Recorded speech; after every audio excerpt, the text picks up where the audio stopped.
Talama Parkwal! Parkwal Zatana!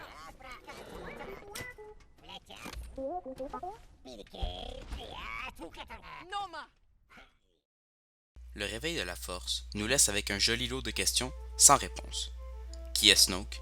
Qui sont les parents de Finn ou encore l'origine de la nouvelle héroïne, Rey? Jeune pieuse d'épave de la planète Jakku, Rey nous est vendue à l'écran avec le don inné pour la force.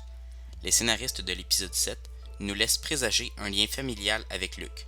Mais comment le savoir? Plusieurs fans, cherchant à faire le rapprochement, ont été cherchés très loin afin de trouver des indices pour expliquer ce lien, en épluchant chaque livre avec attention afin de trouver une réponse. Aujourd'hui, je vous propose une analyse sur la jeune héroïne de Jakku, Rey. Rey apparaît dans le réveil de la force avec un fort caractère et une débrouillardise hors pair. Jeune femme d'environ 20 ans, elle travaille dès son jeune âge pour Angkor Plot. Agile et douée, elle maîtrise le bâton de combat comme personne. Elle réside sur Jakku, planète de la bordure extérieure aux confins occidentaux, dans un ancien AT-AT impérial où elle compte minutieusement chaque jour avant le retour de sa famille. C'est par un heureux hasard qu'elle sauve BB-8 du ferrailleur Tido. C'est d'ailleurs ce petit droïde attachant qui deviendra son fidèle compagnon et qui l'entraînera aux confins de la galaxie. Le film nous démontre aussi le don particulier qu'a Rey avec le pilotage, un peu comme Anakin et Luke. Serait-ce un don familial ou un simple hasard? Elle connaît d'ailleurs bien le Faucon Millenium alors qu'elle n'y avait jamais mis les pieds. Comme je vous l'ai dit en début de vidéo, plusieurs indices nous laissent penser que Luke serait le père de Rey.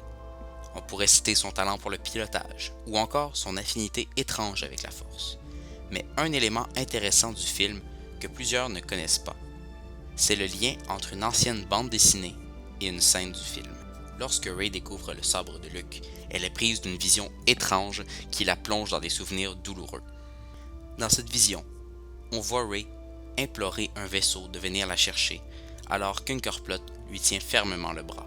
Plusieurs fans ont fait le lien entre ce vaisseau et une navette appartenant à Luke Skywalker dans une BD de 1984, Quand je vous verrai dans la salle du trône. De toute évidence, les deux navettes sont identiques, mais après quelques recherches, on voit que quelques détails ne collent pas. La forme de la carlingue n'est pas exactement identique et le cockpit n'a pas la même forme. Il est donc peu probable qu'il s'agisse du même vaisseau. C'est plutôt vers le livre Concept Art du réveil de la force paru en 2015 qu'il faut chercher. Dans ce livre, on nous présente les idées du design du vaisseau, de la famille de Rey, et on peut bizarrement apercevoir 3 individus, un homme, une femme et un enfant. S'agirait-il de la famille de Rey ou encore de Luke? Si c'est le cas, on se rend donc compte que notre cher Jedi a bel et bien une femme dans sa vie. Cet élément alimente nos espoirs de voir finalement en 2017 une Rey Skywalker. Voilà, la vidéo est maintenant terminée, j'espère qu'elle vous aura plu. Alors je sais que vous avez bien aimé celle que j'avais fait sur Snoke, alors une nouvelle analyse sur Rey. Sur ce, c'était Cobalt. Que la force soit avec vous. Ciao!